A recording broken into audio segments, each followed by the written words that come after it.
ఇక్కడ శ్రీకృష్ణుడి బాల్యం నుంచి యోధుడిగా మారిన జీవన యాత్రను ప్రతి దృశ్యానికి తగిన విధంగా సంక్షిప్త కథలుగా తెలుగులో అందించాను. మధుర నగరంలో అంధకార కారాగారంలో దేవకీ వసుదేవులకు పరమ పవిత్రమైన రాత్రి జన్మించాడు శ్రీకృష్ణుడు. శిశువు కృష్ణుని చుట్టూ పరమ దివ్య కాంతి వెలిగింది.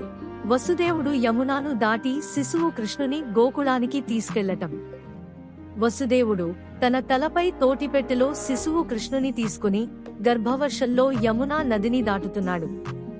భారీ జల ప్రవాహం మధ్య శేషనాగుడు తన పలుకులతో కృష్ణునిపై ఆశ్రయం కలిగిస్తున్నాడు.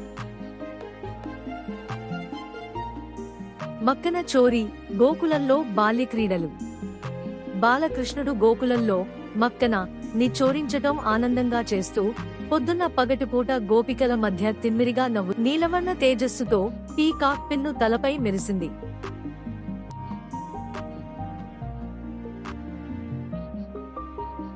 యమునా నదిలో కాళియ అనే విషనాగుని వశపరచుతూ బాలకృష్ణుడు అతని శిరస్సులపై నాట్యం చేస్తూ నదికి శాంతి తీసుకొచ్చాడు. ఇంద్రుని కోపాన్ని నివారించేందుకు కృష్ణుడు తన చిన్నవేలకు గోవర్ధన గిరిని ఎత్తి ఆవులు, ప్రజలు, గోపికలందరినీ వర్షం నుండి రక్షించాడు. కృష్ణుడు మరియు రాధ కలిసి ప్రేమభరితమైన చూపులతో ఒకరినొకరు చూస్తున్నారు. కృష్ణుడు వేణువు వాయిస్తున్నాడు. రాధ ఎర్ర చీరలో నిలబడి సిగ్గుతో మొహం కిందకు తలవంచి. ద్వారకా పట్టణ స్థాపన.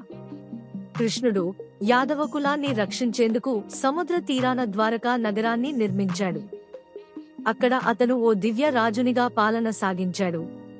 కురుక్షేత్ర యుద్ధం. అర్జునుని రథసారథి. కృష్ణుడు కురుక్షేత్ర యుద్ధంలో అర్జునుని రథసారథిగా సేవ చేశాడు.